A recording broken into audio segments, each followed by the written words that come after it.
Motor വാഹന വകുപ്പ്. Sir, സംസ്ഥാനത്ത് രജിസ്റ്റർ ചെയ്തു വരുന്ന ഓൾ ഇന്ത്യ ടൂറിസ്റ്റ് ബസ്സുകളുടെ എണ്ണം വളരെ കുറവാണ്.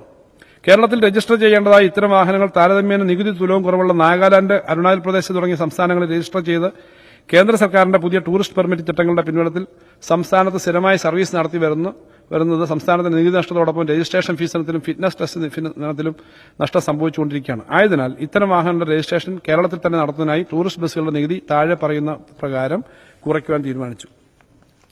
ആൾ India tourist bus ordinary seat നിലവിലെ ത്രൈമാസ നിരക്ക് 2250 പെർ സീറ്റ്, നിർദ്ദേശിക്കുന്ന ത്രൈമാസ നിരക്ക് 1500 പെർ സീറ്റ്.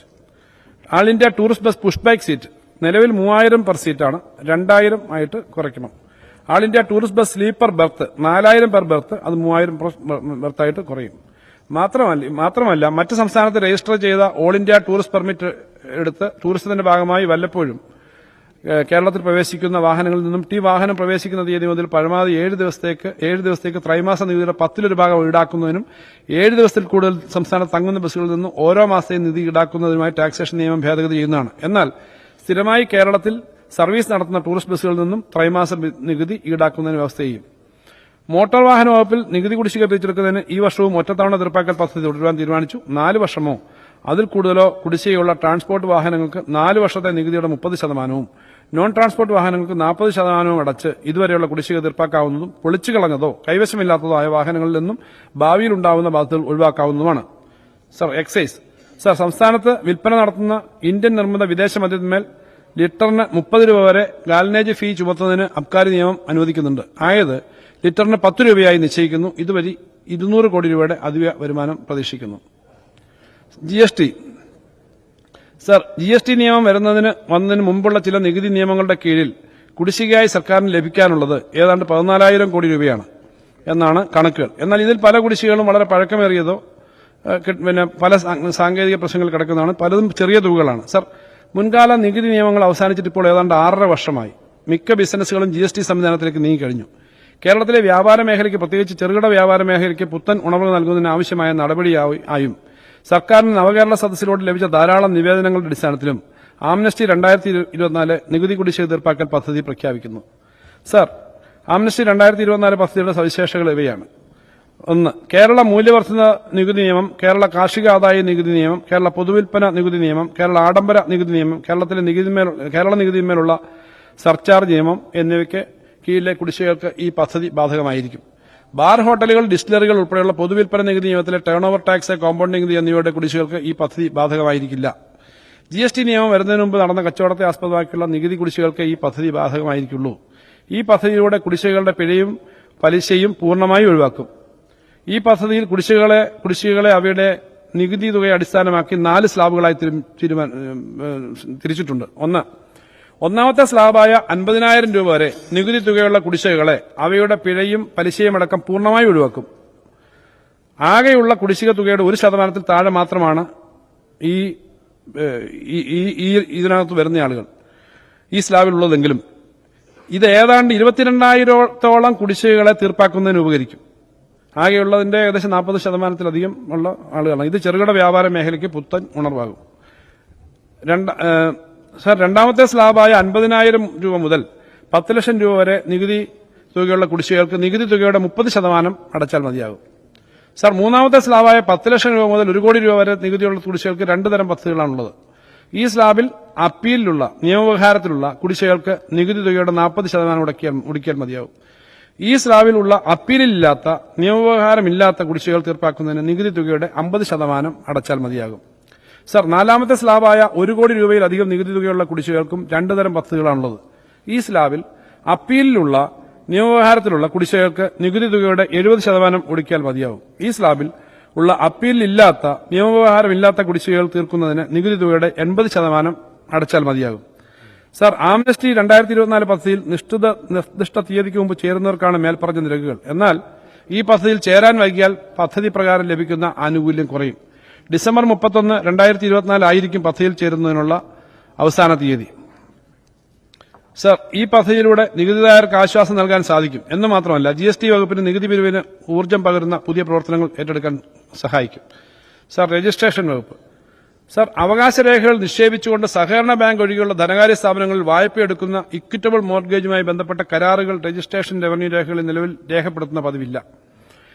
ഇത് ഈടുവെച്ച് വിവരം മറച്ചുവെച്ചുകൊണ്ട് വീണ്ടും ഈടുവെക്കുകയും വസ്തു കൈമാറ്റം ചെയ്യുന്നതുമായ ക്രമക്കേടുകൾക്കും പണയത്തിന്റെ കാലാവധിക്ക് ശേഷവും അവകാശരേഖകൾ ഉടമയ്ക്ക് ധനകാര്യ സ്ഥാപനങ്ങളിൽ നിന്ന് തിരികെ ലഭിക്കാത്ത സാഹചര്യത്തിനും കാരണമാകുന്നു. ഇത്തരം പ്രശ്നങ്ങൾ പരിഹരിക്കുന്നതിന് മറ്റ് സംസ്ഥാനങ്ങളിലെ പോലെ ഡെപ്പോസിറ്റ് ഓഫ് ടൈറ്റിൽ ഡീഡിന്റെ രജിസ്ട്രേഷൻ നിർബന്ധമാക്കുവാൻ രജിസ്ട്രേഷൻ ആക്ട് സംസ്ഥാന ഭേദഗതി കൊണ്ടുവരുന്നതിനുള്ള നടപടിക്രമങ്ങൾ നടന്നുവരികയാണെങ്കിലും ഇത്തരം തെറ്റായ പ്രവണത അവസാനിപ്പിക്കുന്നതിന് ഈ മേഖലയിൽ സുതാര്യ കൊണ്ടുവരുന്നതിനും ഒരു ഇടക്കാല നടപടി എന്ന നിലയിൽ സർക്കാരിന്റെ എക്സിക്യൂട്ടീവ് അധികാരം വിനിയോഗിച്ച് ഡെപ്പോസിറ്റ് ഓഫ് ടൈറ്റിൽ ഡീഡിന്റെ കരാറുകൾ നിർബന്ധമായും ഓൺലൈനായി സബ് രജിസ്ട്രാർ ഓഫീസുകളിൽ ഫയൽ ചെയ്യുന്നതിനുള്ള ഉത്തരവ് പുറപ്പെടുവിക്കുന്നതാണ്.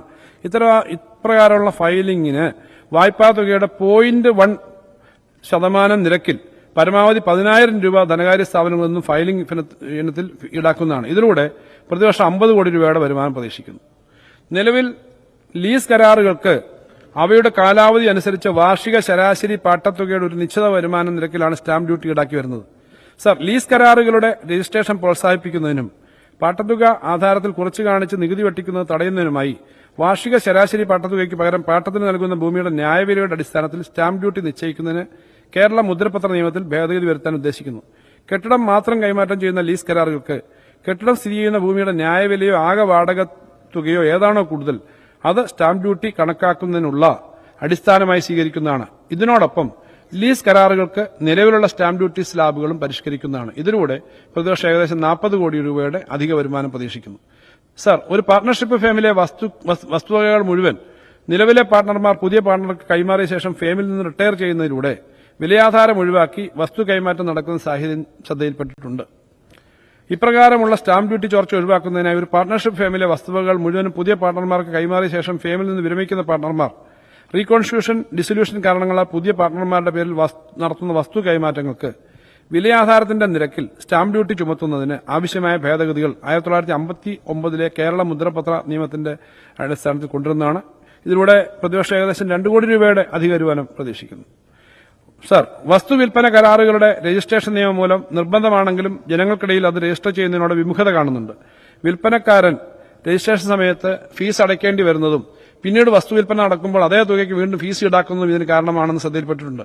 വസ്തു വിൽപ്പന കരാറുകളുടെ രജിസ്ട്രേഷൻ പ്രോത്സാഹിപ്പിക്കുന്നതിനായി വിൽപ്പന കരാർ രജിസ്റ്റർ ചെയ്ത് 6 മാസത്തിനുള്ളിൽ അതേ കക്ഷികൾ തമ്മിൽ വിലയാധാരം രജിസ്റ്റർ ചെയ്യുകയാണെങ്കിൽ വിൽപ്പന കരാറിന് നൽകിയ രജിസ്ട്രേഷൻ ഫീസ് വിലയാധാരത്തിന്റെ രജിസ്ട്രേഷൻ ഫീസിൽ നിന്നും കുറച്ചു കാണിക്കുന്നതിന് രജിസ്ട്രേഷൻ ഫീസ് പട്ടിക ഭേദഗതി ചെയ്യുന്നതാണ്. ഇത് ഒരു ടെക്നിക്കൽ കാര്യമേ ഉള്ളൂ, സാമ്പത്തിക വരുമാനം ഒന്നുള്ളതല്ല. വാങ്ങുന്നവർക്കൊരു സഹായമുള്ള ഒരു പദ്ധതിയാണ്, സിസ്റ്റമാറ്റിക് ആകുന്നു. അടുത്തത്, സർ, വാണിജ്യ ബാങ്കുകളിൽ നിന്നും കാർഷിക വിദ്യാഭ്യാസ ആവശ്യങ്ങൾക്കുള്ള വായ്പകളും മറ്റാവശ്യങ്ങൾക്കും വായ്പകൾ എടുക്കുന്നതിന് പണയാധാരങ്ങളും അവയുടെ റീകൺവെയൻസ് ആധാരങ്ങൾ രജിസ്റ്റർ ചെയ്യുന്നതിന് നിലവിൽ 1% നിരക്കിൽ പരമാവധി 525 രൂപയാണ് രജിസ്ട്രേഷൻ ഫീസ് ഈടാക്കി വരുന്നത്. ഈ ഇളവ് വാണിജ്യ ബാങ്കുകൾ നൽകുന്ന റിലീസ് ആധാരങ്ങൾക്കും അനുവദിക്കുന്നതാണ്. സർ, കേരള മുദ്രപത്ര ആക്ടിലെ പട്ടികയിൽ ക്രമ നമ്പർ 16 പ്രകാരം സിവിൽ, റവന്യൂ കോടതി, ഗവൺമെന്റ് കളക്ടർ, മറ്റ് റവന്യൂ ഉദ്യോഗസ്ഥർ എന്നിവർ പുറപ്പെടുവിക്കുന്ന വിൽപ്പന സർട്ടിഫിക്കറ്റുകൾക്ക് സ്റ്റാമ്പ് ഡ്യൂട്ടി ഈടാക്കി വരുന്നുണ്ട്. ഇത് മറ്റ് സിവിൽ ഉദ്യോഗസ്ഥർ പുറപ്പെടുവിക്കുന്ന വിൽപ്പന സർട്ടിഫിക്കറ്റുകൾക്കും ബാധകമാക്കുന്നതിനായി കേരള മുദ്രപത്ര ആക്ടിലെ പട്ടികയിൽ ക്രമ നമ്പർ 16 സിവിൽ ഓഫീസർ എന്ന വാക്കുകൂടി ഉൾപ്പെടുത്തി ഭേദഗതി കൊണ്ടുവരുന്നതാണ്. സർ, കെട്ടിടങ്ങളുടെ കൈമാറ്റവുമായി ബന്ധപ്പെട്ട ആധാരങ്ങളിൽ കേന്ദ്ര പൊതുമരാമത്ത് വകുപ്പിന്റെ മാനദണ്ഡങ്ങൾക്കനുസൃതമായി കെട്ടിടത്തിന്റെ മൂല്യം നിർണ്ണയിക്കുന്നതിനുള്ള സംവിധാനം നിലവിലുണ്ട്. കെട്ടിടത്തിന്റെ യഥാർത്ഥ വില കൃത്യമായി ആധാരത്തിൽ കാണിക്കുന്നതിലൂടെ സ്റ്റാമ്പ് ഡ്യൂട്ടി വെട്ടിപ്പ് തടയുകയാണ് ഈ സംവിധാനത്തിന്റെ ലക്ഷ്യം. സബ് രജിസ്ട്രാർമാർക്ക് നേരിട്ട് ഇപ്രകാരം വില നിർണ്ണയിക്കാനുള്ള സാങ്കേതിക പരിജ്ഞാനമില്ലാത്തതിനാൽ അംഗീകൃത വാല്യുവേറ്റർ നൽകുന്ന മൂല്യനിർണ്ണയ സാക്ഷ്യപത്രത്തിന്റെ അടിസ്ഥാനത്തിലാണ് ഇപ്പോൾ സ്റ്റാമ്പ് ഡ്യൂട്ടി കണക്കാക്കി വരുന്നത്. എന്നാൽ അംഗീകൃത വാല്യുവേറ്റർമാർ നൽകുന്ന മൂല്യനിർണ്ണയ സാക്ഷ്യപത്രങ്ങളിൽ പലപ്പോഴും കെട്ടിടങ്ങളുടെ വില കുറച്ച് കാണിക്കുന്നതായി ശ്രദ്ധയിൽപ്പെട്ടിട്ടുണ്ട്. ഇത്തരത്തിലുള്ള നികുതി ചോർച്ച തടയുന്നതിനായി പ്ലിന്ത് ഏരിയയുടെ അടിസ്ഥാനത്തിൽ CPWD നിരക്കിൽ കെട്ടിടത്തിന്റെ മൂല്യം കണക്കാക്കുന്നതിനുള്ള മാനദണ്ഡങ്ങൾ രൂപീകരിക്കാനുള്ള നടപടികൾ സ്വീകരിക്കും. കൂടാതെ ആധാരത്തിന്റെ രജിസ്ട്രേഷൻ സമയത്ത് ഈ മാനദണ്ഡങ്ങൾ അടിസ്ഥാനമാക്കി നിശ്ചയിക്കപ്പെട്ട വിലയിൽ കുറയാത്ത തുകയ്ക്ക് സ്റ്റാമ്പ് ഡ്യൂട്ടി അടച്ചിട്ടുണ്ടെന്ന് പരിശോധിക്കുന്നതിന് പുതുക്കിയ മാർഗ്ഗനിർദ്ദേശം പുറപ്പെടുവിക്കുന്നതിനും ആയതിന് 1960 കേരള മുദ്രപത്ര ചട്ടങ്ങളിൽ ആവശ്യമായ ഭേദഗതിയും വരുത്തുന്നതാണ്. കൂടാതെ 500 ചതുരശ്ര അടിയിൽ കുറവ് വിസ്തീർണമുള്ള പാർപ്പിട ഉദ്ദേശത്തിലുള്ള കെട്ടിടങ്ങൾ, ഓല ഓർഡർ, റൂഫിംഗ് ഷീറ്റ് എന്നിവ കൊണ്ട് മേൽക്കൂര നിർമ്മിച്ച ഒറ്റനില കെട്ടിടങ്ങൾ എന്നിവയെ ഈ മൂല്യനിർണ്ണയ സാക്ഷ്യപത്രത്തിന്റെ പരിധിയിൽ നിന്ന് ഒഴിവാക്കുന്നതാണ്. ഇത്തരം ആധാര കക്ഷികൾ സ്വയം ഡിക്ലെയർ